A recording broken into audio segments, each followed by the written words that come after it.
보령 시민을 진심으로 사랑하고 진심으로 섬기는 국민의힘 보령시장 출마 예정자 엄승용이 전심으로 온몸을 태우는 정신으로 보령을 섬기겠습니다. 엄승용은 보령을 위해 시민을 위해 일할 준비와 각오가 되어 있습니다. 감사합니다. 예, 안녕하십니까. 후보님께서 한번 본인 소개를 한번 해주시면 좋을 것 같아서요. 예, 저는 현재 두 개의 비영리 민간단체 대표를 맡고 있습니다. 하나는 이제 사단법인 보령시 발전협의회 회장이고요. 그리고 13년 전에 중앙부처 인가로 만들어진 사단법인 문화자원진흥원의 이사장으로 활동을 하고 있습니다.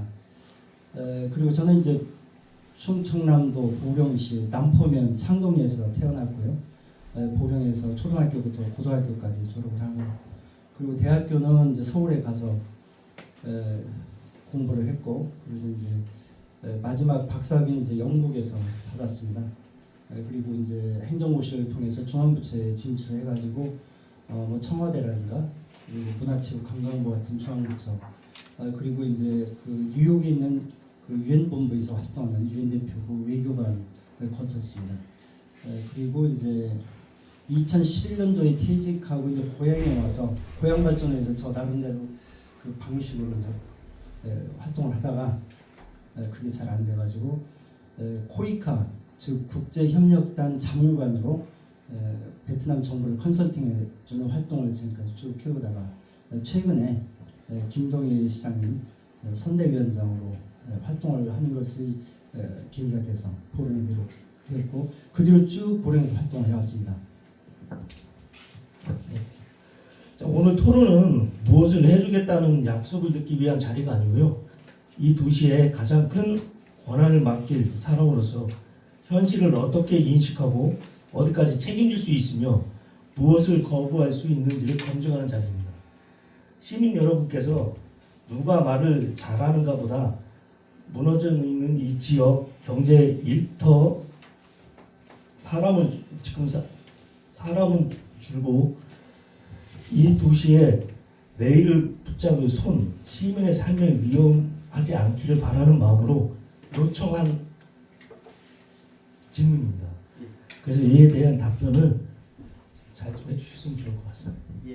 첫 번째 질문으로, 지금 보령시는 현재 인구 10만 명 밑으로 이제 붕괴가 되어 있는 상태이며 65세 이상 인구가 약 30%의 초고령화에 진입이 되어 있습니다. 특정 산업에 의존하고 낮은 재정 자립도가 동시에 진행 중입니다. 그래서 이 상황을 관리 가능한 위기, 이미 방향을 잘못 잡은 결과 중 어느 곳에 해당이 더 클까, 그에 대한 답변을 한번 해주시면 좋을 것 같습니다. 예, 그러니까 여러 가지 지역이 안고 있는 현안 문제 중에서 인구 문제에 대해서 초점을 두고 질문하신 것 같습니다. 네네. 네, 맞습니다. 지금 보령시와 같이 소멸 대상 지방 도시에서 가장 중요한 것이 어떻게 하면은 절대 인구 규모를 유지하느냐. 사실 이제 보령 같은 경우에는 10만 선이 이제 깨졌는데 이런 인구 감소 속도가 더욱 가속화될 것 같습니다. 그렇기 때문에 인구 감소 문제에 대해서 효과적이고 그리고 어떤 능동적인 대처가 가장 중요하다고 생각합니다.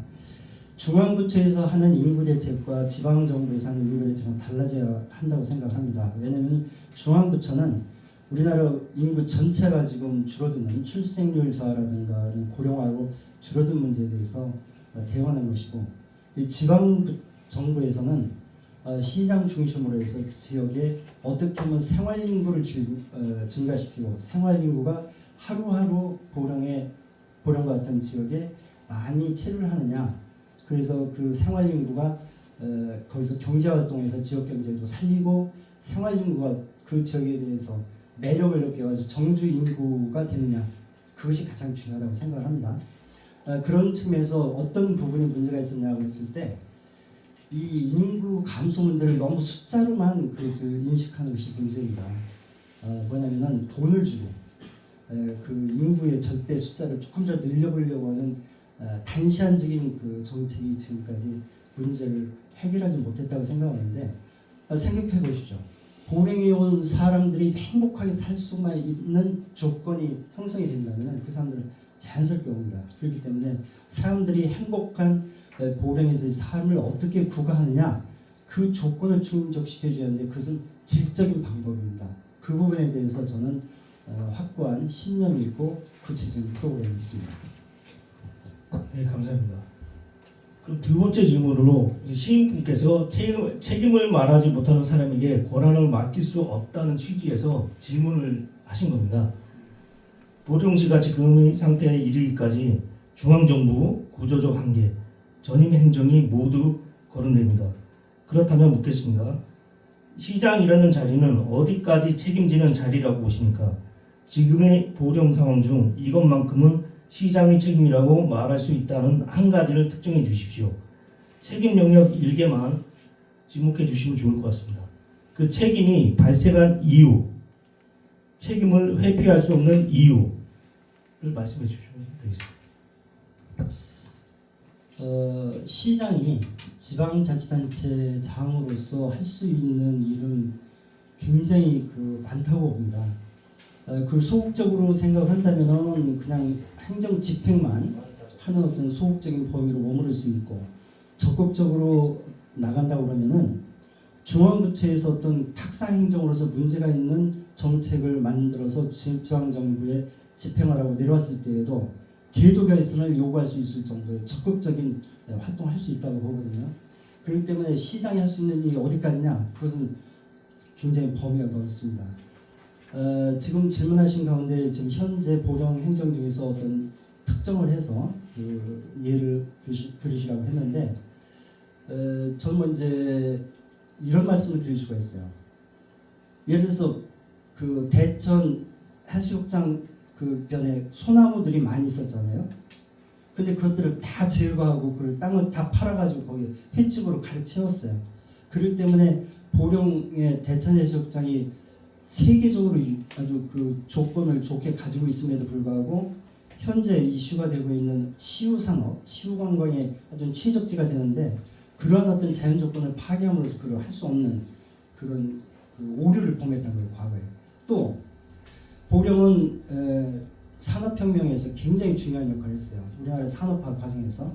그러니까 전국의 석탄 생산량의 10%까지 여기서 생산을 해가지고 그 대한민국이 가난을 극복하고 지금 우리가 살고 있는 선진국이 되기까지의 커다란 지분을 가지고 있는 아주 의미가 있는 지역인데 바로 대천역이 그런 상징적인 곳이었어요. 잘 기억하시겠지만 대천역에 어마어마한 석탄들이 쌓여 있었는데 그것이 우리가 생각하는 아프지만 과거의 영광을 우리가 되살려서 미래 후손들에게 물려줄 수 있는 문화유산인데 대천역을 날려버렸어요. 그건 굉장히 잘못된 행정입니다. 그래서 시장은 통찰력과 전략적인 마인드와 그리고 철학이 있어야 한다고 생각합니다. 제가 이제 특정을 하려고 했기 때문에 어느 전임 시장께서 그런 결정했는지 모르지만 제가 두 가지를 예로 말씀드렸습니다. 그럼 세 번째 질문으로 권한의 무게를 아는 사람이 권한을 남용하지 않기를 바라는 마음으로 질문을 하신 겁니다. 보령시장은 인사, 예산, 조직 개편에 강력한 영향력을 갖습니다. 이 중 가장 위험한 권한 하나만 선택하십시오. 그리고 그 권한이 보령 같은 도시에 왜 특히 위험해질 수 있는지를 설명해 주시기 바랍니다. 시장이 할 수 있는 조직관리 영역 중에서 인사가 가장 중요하고도 위험하다고 생각합니다. 왜냐하면은 그 인사는 원칙에 의해서 정의감을 가지고 공정하게 이루어져야 하는데 그것이 어떤 다른 요소에 의해서 그것이 잘못 행사가 된다면은 조직 발전에 아주 치명적인 상처를 입게 됩니다. 인사라는 것은 어떤 사람에게 기회를 줘서 승진을 시키는 것에 그치는 것이 아니라 인사를 통해서 조직의 역량을 강화시킬 수 있는 거예요. 어떤 성과를 많이 내는 사람한테는 어떤 특별한 기회를 줘서 더 중한 일을 할 수 있도록 해줌으로써 조직 전체에 좋은 성과를 낼 수 있도록 하고 어떤 그 업무를 수행하는 데서 게으르거나 또 뭔가 잘못됐을 경우에는 그만큼 훈련에 어떤 그 응분의 대가를 치를 수 있는 그런 도구로서 이제 인사권이 행사가 되었는데 다른 요소로 그것이 행사가 된다면은 사람들한테 자기의 열정과 실력을 다 바쳐서 일을 이유가 없는 거예요. 그렇기 때문에 인사권이 가장 중요하고 위험하다. 저는 그런 생각을 하고 있습니다. 네. 그럼 질문 네 번째가 시민이 참여는 듣는 척이 아니라 거절할 기준까지 포함된다고 하시면서 질문을 하신 겁니다. 보령시는 이미 공청회, 위원회, 간담회가 다수 운영되고 있습니다. 그럼에도 시민들은 결정은 이미 끝나 있다고 말합니다. 이 문제는 1번 시민의 무관심, 2번 행정의 형식화 중 하나만 선택해 주시고요. 그리고 시장이 시민 의견을 끝내 수용하지 않아도 되는 정당한 기준이 존재한다고 보는지 예, 아니요로 답변한 뒤 이유 좀 말씀해 주시기 바랍니다. 예. 저는 지역 발전에서 가장 중요한 것이 거버넌스를 잘 도입을 해서 활성화해야 한다고 생각을 합니다. 그 거버넌스에서 중요한 것이 시민 역량이 강화되고 그 시민의 역할을 충실해야 한다고 생각하는데 지금 두 가지 어떤 그 행정의 형식화 그리고 시민의 무관심 두 가지를 들어주셨는데 두 가지가 다 문제예요. 서로 두 가지가 연관이 되어 있어요. 근데 제가 오늘 특정해서 답변을 하라고 하신다면 시민의 무관심이 저는 치명적이라고 생각을 해요. 근데 사실은 시민이 왜 무관심하겠어요?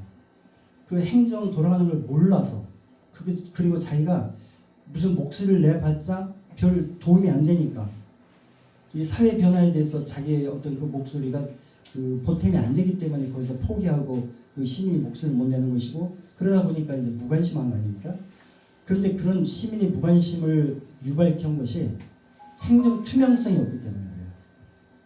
행정이 어떤 정책이라든가 프로그램을 해나갈 때 그것이 시민들에게 정확한 데이터와 돌아가는 그 진전 상황이라든가 이런 것들을 공개를 하게 되면은 시민들은 들여다보게 되고 거기에 대해서 자기도 창의적인 아이디어를 내거나 또 비판적인 의견을 낼 수가 있는데 투명성이 저하됐을 때 시민은 무관심하게 됩니다. 이것은 현실적인 문제이기도 하고 많은 그 사회과학 연구 결과이기도 합니다. 그래서 시민의 무관심이 과거에도 상당히 그 발전을 저해왔고 그리고 앞으로도 그것이 지속된다면은 우리 보령이 인구 증가라든가 어떤 지역 성장 동력 얻는데 치명적인 문제가 된다고 생각하는데 시장의 결단이 필요하다고 생각해요.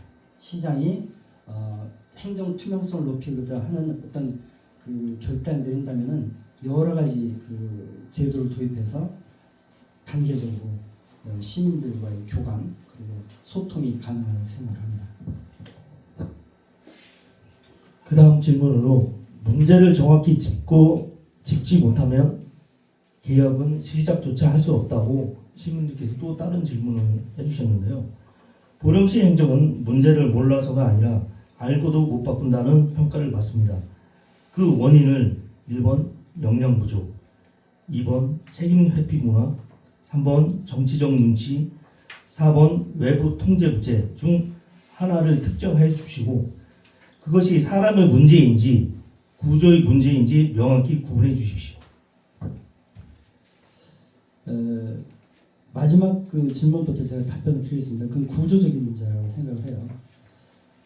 그리고 그 조직 문화 차원에서 문제되는 것은 그 실패를 했을 경우에 그 처벌이 두려워가지고 책임 회피를 하게 됩니다. 왜냐면은 공무원들이 소신 있게 그 일을 하는데 만약 이것이 잘못됐으면 자기는 승진에서 탈락이 되고 그리고 어떤 증거를 받기 때문에 이제 못하는데 저는 실패가 허용되는 조직 문화로 바꾸는 것이 맞다고 생각을 해요. 그리고 그 다음 단계는 실패로부터 배울 수 있는 그런 어떤 회복력이 있는 조직 문화가 필요하다. 그래서 그 공무원이든 아니면 그 시민이든 사회 전체가 실패를 두려워하지 않고 공격적으로 창조를 하고 혁신을 할 수 있는 역동적인 문화가 좀 필요하다고 생각을 하는데 그런 것만 생긴다고 그러면은 보령 금방 발전할 수 있어요. 그래서 저는 최초에 질문하신 것이 이제 책임 회피가 굉장히 중요하다는 거예요. 책임 회피를 하게 된 원인이 아까 말씀드린 대로 이제 실패를 두려워서 그렇게 되는데, 저는 그 지방자치단체장의 어떤 철학으로 확고하게 실패가 허용되는 조직 문화를 만들면은 조직은 살아난다. 저는 그렇게 생각을 하고 있습니다. 그 다음 질문으로 위기에서 기준이 없는 리더는 가장 위험하다는 질문을 또 주셨습니다. 그래서 이번 질문은 앞으로 보령은 재정 압박, 산업 공백, 고령화 사회, 비중 증가가 동시에 출동할 가능성이 큽니다. 이때 전문가 의견, 행정 조직 판단, 시민 여론, 이 서로 완전히 다를 경우 이 시장은 무엇을 최종 판단 기준으로 삼아야 한다고 보십니까? 그리고 그 판단이 실패했을 때 책임의 성격은 정치적 책임입니까? 도덕적 책임입니까? 그것도 마지막 질문부터 제가 말씀을 드리면서 그것은 이제 정치적인 어떤 책임에 앞서서 도덕적으로 시장이 자기의 그 위치에 걸맞는 일을 하지 못했다는 것에 대해서 그 책임을 져야 한다고 생각을 합니다. 왜냐하면은 시장이 해야 할 가장 중요한 것은 여러 목소리를 듣고 그 목소리에 대한 어떤 그 가치 판단을 해서 자기 어떤 철학으로 그것을 그 해석을 해서 방향을 정하는 것이 중요한데, 통찰력이 중요하겠죠. 그래서 아까 전문가 의견이 중요하냐, 시민의 의견이 중요하냐, 그런 여러 가지 말씀하셨는데 그건 사안마다 다르다고 생각을 해요. 어떤 사안은 전문가의 의견이 중요할 때가 있고, 또 어떤 사안은 시민들의 그 사안이 중요하다고 생각합니다. 예를 들면은 시민들의 그 일상생활이라든가 시민들의 개인적인 삶에 굉장히 영향을 미치는 어떤 정책 사안이 있다. 그때는 시민들의 의견을 들어줘야죠. 그런데 어떤 사안은 시민들이 전문성을 갖지 못하는 그런 일들이 있어요. 지금 예를 들어서 이제 에너지 사업 같은 경우가 그런 건데, 시민들은 잘 몰라요. 지금 수소 산업이 어떻게 돌아가고 있고 여러 가지 신재생 에너지 정책이 어떻게 되는지 모르고 있어요. 근데 그 부분에 대해서 시민들이 의견을 내기 위해서는 시민들한테 아주 그 교육 과정이 필요하죠. 그런 정보를 공유할 수 있는 과정이 필요한데, 그런 시간적 여유가 없다면은 일단은 그 전문가 의견이 거기서 중요하다고 생각합니다. 그래서 결론적으로 말씀드리면은 저는 어떤 그 공공 정책을 추진하는 데 있어서 시민들의 의견 절대적으로 중요합니다. 특히 시민들의 그 삶에 관련된 것은 시민들의 의견이 굉장히 우선시해야 한다고 생각하고, 그리고 이제 그 어떤 사안에 대해서는 전문적인 의견이 중시될 때는 전문가 집단들의 의견에 대해서 폭넓게 의견을 수렴해서, 근데 이제 그 과정에서 전문가의 의견을 들은 거에 대해서 그 행정부가 독단적으로 그 방향을 정해서 가는 것보다도, 그래서 시민들한테 다시 피드백해서 이 전문가들이 이런 방향으로 잠을 했다. 그러니까 우리 시는 이 방향으로 가야 한다는 것에 대해서 교육도 하고 홍보도 하고, 그래서 시민이 함께하는 시정 방향을 그 시장이 적절하게 구사해 나가야 한다고 저는 그렇게 생각하고 있습니다. 그리고 다음 질문은 보령시장을 가장 위태롭게 만드는 것은 청탁, 인기, 그리고 절차를 무시한 시민의 뜻이라는 거에 대한 질문을 또 하셨습니다. 보령시장은 무언가를 해주는 사람이 아니라 결정하고 거부하는 자리입니다. 시장이 반드시 거부해야 할 요구는 어떤 형식의 요구라고 생각하십니까? 그 요구가 시민 다수의 요구일 경우에도 정치적 유리할 경우에도 거부할 수 있는지 본인의 기준을 분명하게 설명해 주시기 바랍니다. 저는 이제 공공선이라고 하는 말씀을 드리는데, 한 몇 해 전에 이제 그 아주 어려운 책이 우리나라에서 많이 팔렸어요. 마이클 셀던이라고는 하버드 대학교 교수가 쓴 정의란 무엇인가라는 책이에요. 이제 거기에서 이제 공공선이라고는 그 말을 썼는데, 그건 뭐냐면은 공리주의 철학에 의해서 다수의 행복을 증진시키는 것이 그것이 선이다 그랬어요.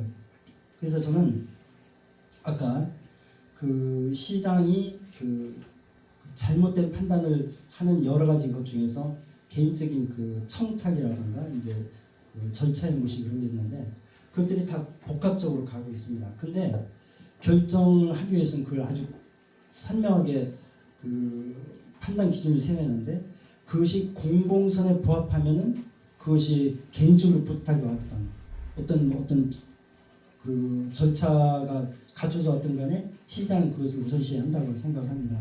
그래서 그 공공선을 판단하는 것은 시장 개인이 어떤 판단 기준을 세워서 할 수도 있지만은 그것은 뭐 다 정해져 있어요.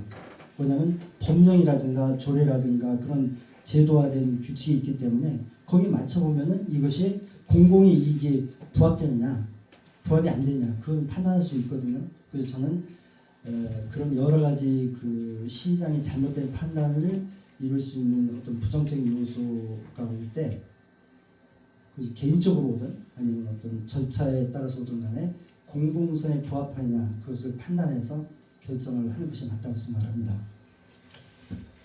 네, 그래서 그 저희가 한번 탑 3를 한번 예상으로 뽑아봤습니다. 네, 그래서 이제 뭐 권한 남용 여부나 도덕성, 리더십의 깊이를 가장 빠르게 정확하게 드러내는 기준입니다. 그래서 인사 채용, 용역에 대한 청탁성 요구, 뭐 공정한 절차를 무력화하고 특정 인물 업체 밀어달라는 요구에 가장 위험한가. 한번 수용하는 순간 행정의 공정성은 무너지고 이후 모든 결정이 누가 뒤에 있느냐고 왜곡된다. 그래서 한번 포인트를 말씀드릴 테니까 한번 답변만 해주시면 좋을 것 같습니다. 능력이 있으면 예외 가능이라는 말을 쓰는지 공개 경쟁 원칙을 예외 없이 적용할 각오가 있으신지 지금 답변 부탁드리겠습니다. 굉장히 어려운 질문입니다. 예, 왜냐면은 이제 분명히 그 주어진 문제 누구도 풀 수 없는 그 문제를 누군가가 해결할 수 있는 능력이 있을 때 그 사람들은 예외적으로 기회를 주는 것이 맞을 수도 있습니다. 근데 그렇다 보면은 이제 그것이 주관적인 판단이라고 해서 잘못될 수도 있고 또 그것이 어떤 특혜로서 이제 그 인식될 수 있는 부분이 있고 또 하나는 어떤 그 절차를 그 이제 그 맞춰서 이제 그 들었을 때 그것을 그 인정해주는 그런 것이 있는데 저는 그 1차적으로 공개, 경쟁, 그 절차의 공정성의 기준을 둬야 한다고 생각을 합니다. 그리고 그것을 가지고서는 문제가 해결되지 않은 궁극적인 어떤 한계에 도달했을 때 그것은 예외적으로 그 능력을 봐주는 그 예외를 고려할 수 있지만 저는 보편적인 기준은 그런 절차의 공정성이 되어야 한다고 생각합니다. 그러면 두 번째로 단기 민심을 이유로 한 재정, 도시 소모 요구에 대한 정의입니다. 지금은 환영받지만 장기적으로 재정 부담과 도시 경쟁력을 갉아먹는 결정 요구 왜 위험한가? 보령처럼 재정 여력이 제한된 도시는 단 한 번의 잘못된 선택이 수년간 회복 불가능한 손실로 이어집니다. 그래서 후보님께 한번 여쭤보겠습니다. 지금은 어쩔 수 없다는 표현을 쓰는지 미래 세대 책임을 실제로 고려하는지에 대한 답변을 부탁드립니다. 그 질문은 사실 이제 지속가능 발전이라고 하는 그 화두의 아주 그 가장 핵심에 있는 질문이고 그 어려운 질문입니다. 저는 그 공직생활 시작할 때 제가 이제 그 뉴욕에 근무를 하면서 그때 그 환경 문제라든가 문화유산에 관한 국제회의에서 지속가능 발전이라는 말을 처음 들었어요. 서스테이너블리티라는 말을 그때 처음 들었는데 이게 무슨 말이지? 이해를 좀 못했어요. 근데 누군가가 저한테 이런 얘기를 하더라고요. 당신만 행복하면 되느냐? 당신도 조금 덜 행복하더라도 미래 세대의 그 행복을 당신이 보장해 줄 수 있는 선택을 할 거냐. 근데 그때 저는 그냥 뭐 두려움 없이 그 두 번째가 맞다. 우리 후손들에게 기회를 줄 수 있는 선택을 하는 것이 맞다라고 그랬는데, 그건 제가 공직 생활을 쭉 해오면서 그것이 제 일을 하는 가장 중요한 그 원칙이었습니다. 그래서 지금 인기를 좀 못 얻더라도, 지금 뭔가 그 반대에 봉착하더라도 저는 치열하게 미래 세대의 어떤 그 발전 가능성을 줄 수 있는 어려운 결정을 저는 꼭 하고 싶습니다. 그럼 마지막으로 시민의 뜻을 명분으로 한 절차 무시 요구에 관한 겁니다. 공론, 검증, 수기 없이 다수 목소리로 큰 집단의 요구를 시민 전체의 뜻으로 포장한 행위. 왜 위험한가? 참여가 압박으로 변하는 순간 행정은 수기가 아닌 힘의 논리로 휘둘리게 된다. 그래서 후보님께 다시 한번 질문 드리겠습니다. 시민 참여의 한계선을 명확히 인식을 하시는지, 거절할 수 있는 기준을 갖고 계시는지에 대한 답변을 부탁드리겠습니다. 민주주의 정치 과정에서 가장 위험한 것이 다수의 폭력입니다. 다수의 이름으로서 소수의 권익과 소수의 그 생존을 압박하는 그것이 얼마나 그것이 잔인한지 모릅니다. 저는 정의로운 정치, 그리고 정말로 진정성 있는 정치인은 소수의 생존권, 소수의 권익, 그것을 포기해서는 안 된다고 생각을 합니다. 저는 다수의 이름으로서 그 어떤 요구가 있는데 그것이 문제가 있는 경우를 제가 발견한다면은 저는 다수에게 호소를 할 겁니다. 그리고 다수와 싸울 것입니다. 감사합니다. 그리고 마지막으로 보령 시민분들께 전하고 싶은 메시지가 있으시다면 한 말씀 부탁드리겠습니다. 예, 저는 뭐 지금 뭐 정치 내년이 이제 그 지방 선거인데 시장 나오겠다고 공식적으로 지금 뭐 선언 안 했습니다. 제가 눈치 보는 건 아니고요. 제가 저 자신과 지속적으로 지금 조율을 하고 있는 것이, 보령은 지금 관리를 하는 행정만 가지고는 안 됩니다. 창조적인 파괴를 불사하고, 그리고 뭔가 새로운 것을 창출할 수 있는 창조적인 그 행정이 필요한 그 과정에서 과연 제가 그 적임자인가에 대해서 저 자신에게 자꾸 묻고 있습니다. 전 공직 생활을 하면서 중앙부처에서 그런 일을 많이 했습니다. 그래서 공무원 같지 않은 공무원이라는 별명을 얻게 되었는데, 시키지 않는 일을 많이 했고요. 사람들이 생각하지 못한 새로운 가치 창출에 대해서 저 나름대로 많이 뛰었습니다. 보령은 바로 그것이 필요하다고 생각은 하지만 그 정도 가지는 않고, 보령은 그야말로 변혁이 필요합니다. 그래서 그 과정 속에서 전 그 결론이 났을 때 저는 보령 시민들에게 여쭙겠습니다. 제가 여러분들과 함께 미래를 열어도 되겠냐고 묻겠습니다. 그때 여러분들은 선택을 해주십시오. 정치로 선택하지 마시고 미래를 선택해 주시기 바랍니다. 감사합니다. 돌발 질문 하나 할게요. 돌발 질문. 지금 보령이 가지고 있는 시대의 정신 30초. 보령이 가지고 있는 시대적인 정신은 어떤 그 선택과 집중을 통해서 새로운 미래를 혁신적으로 창조적으로 만들어야 할 절대절명한 순간이다, 그렇게 생각을 합니다. 네, 감사합니다.